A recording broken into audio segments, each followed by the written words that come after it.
ভোটের বাজারে অভিনব প্রচার। রাজ্য কেন্দ্রের বিভিন্ন ইস্যু নিয়ে ময়দানে তৃণমূল ও বিজেপি। প্রচারে গিয়ে কেউ কেটে দিলেন দাড়ি, কেউ বেললেন রুটি, কেউ আবার ভাজলেন চপ, কারোর হাতে কাতলা। দেখুন।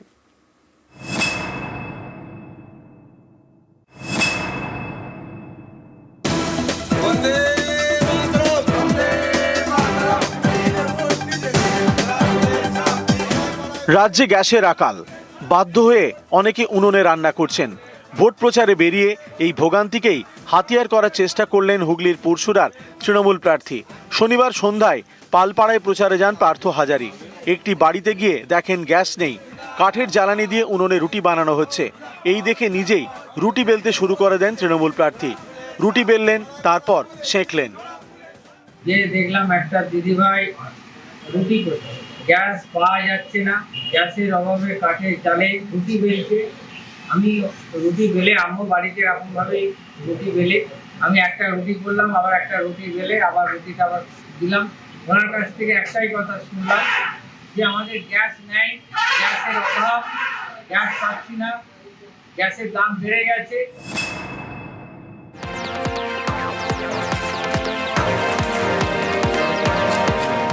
ভোট বড় বালাই, জনসংযোগের জন্য কত কিনাই করতে হয়। এই যেমন বীরভূমের দুবরাজপুরে করলেন সেখানকার বিজেপি প্রার্থী অনুপ কুমার সাহা। এক ভোটারের তিনি দাড়ি কেটে দিলেন।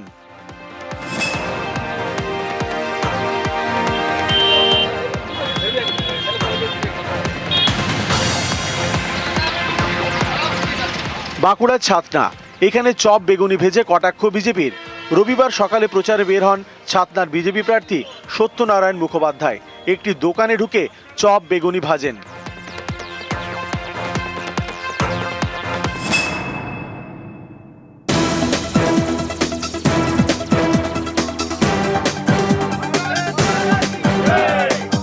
মাছে ভাতে বাঙালি। তৃণমূলের দাবি এ রাজ্যে বিজেপি সরকার এলে মাছ মাংস বন্ধ হয়ে যাবে। এর পাল্টা হিসেবে হাতে কাতলা মাছ নিয়ে এদিন প্রচার করলেন বিধাননগরের বিজেপি প্রার্থী সল্টলেকের আইএ মার্কেট এলাকায়। মিথ্যাচার চলছে, বাঙালি নাকি এলে মাছ ভাত বন্ধ করে দেবে, মাংস ভাত বন্ধ করে দেবে, তার বার্তাটাই দিচ্ছি। মাছ ভাত খেয়ে এখানে এসে আমরা কাতলা মাছ কিনলাম। বিজেপির তরফ থেকে আজকে আমরা প্রচার শুরু করবো। এই ভোট প্রচারের সময় নানা রকম দেখছি, কেউ সাইকেল চালাচ্ছে, কেউ রুটি বেলছে। এইগুলো দেখে ভালো লাগছে যে বিধায়ক হওয়ার পরেও যেন মানুষের পাশে এইভাবেই মানুষের সাথে থাকে, তাহলে খুব ভালো লাগবে। নিউজ 18 বাংলা।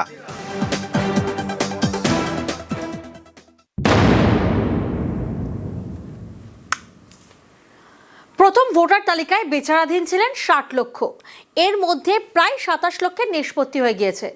কাদের নাম থাকছে আর কাদের নাম বাদ যাচ্ছে, সোমবার নতুন তালিকা প্রকাশ।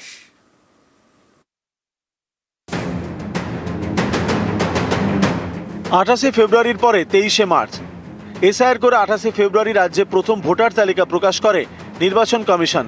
আর 23শে মার্চ অর্থাৎ সোমবার সাপ্লিমেন্টারি লিস্ট প্রকাশ করবে নির্বাচন কমিশন। কালকে লিস্ট বের হচ্ছে, তাহলে সাপ্লিমেন্টারি লিস্ট? হ্যাঁ, কালকে বেরোবে। ইভিনিং এ, সেকেন্ড হাফ? হ্যাঁ, সেকেন্ড বিকেল দিকে। 23শে মার্চ অর্থাৎ সোমবার প্রথম সাপ্লিমেন্টারি লিস্ট প্রকাশ হওয়ার কথা। এরপর থেকে প্রতি শুক্রবার সাপ্লিমেন্টারি ভোটার লিস্ট প্রকাশ করার পরিকল্পনা রয়েছে কমিশনের। 28শে ফেব্রুয়ারির প্রথম ভোটার তালিকা প্রকাশের পর দেখা যায় বিচারাধীনের সংখ্যা 60,06,675। শুক্রবার পর্যন্ত 27,23,000 নামের নিষ্পত্তি হয়ে গিয়েছে। এর ভিত্তিতে সোমবার তালিকা প্রকাশ হওয়ার কথা।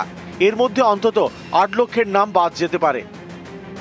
সুপ্রিম কোর্টের নির্দেশে 23 জেলার জন্য অবসরপ্রাপ্ত বিচারপতিদের নেতৃত্বে 19টি ট্রাইব্যুনাল গঠন করা হয়েছে। সাপ্লিমেন্টারি তালিকা থেকে যাদের নাম বাদ যাবে তারা আবেদন করতে পারবেন ট্রাইব্যুনালে। আবেদন জানানো যাবে অনলাইনে, জেলা শাসক অথবা মহকুমা শাসকের অফিসে গিয়ে। এখানেই নানা প্রশ্ন উঠতে শুরু করেছে। যাদের নাম বাদ পড়বে তাদের ভোটের ভবিষ্যৎ কি? ট্রাইব্যুনালের বিচারে কেউ যোগ্য প্রমাণিত হলে তিনি কিভাবে ভোটার তালিকায় নাম তুলবেন? ভোটার তালিকায় নাম তোলার যথেষ্ট সময় মিলবে তো? কালকে লিস্ট বের হচ্ছে, তাহলে সাপ্লিমেন্টারি লিস্ট? হ্যাঁ, কালকে বেরোবে। ইভিনিং এ, সেকেন্ড হাফ? হ্যাঁ, সেকেন্ড বিকেল দিকে।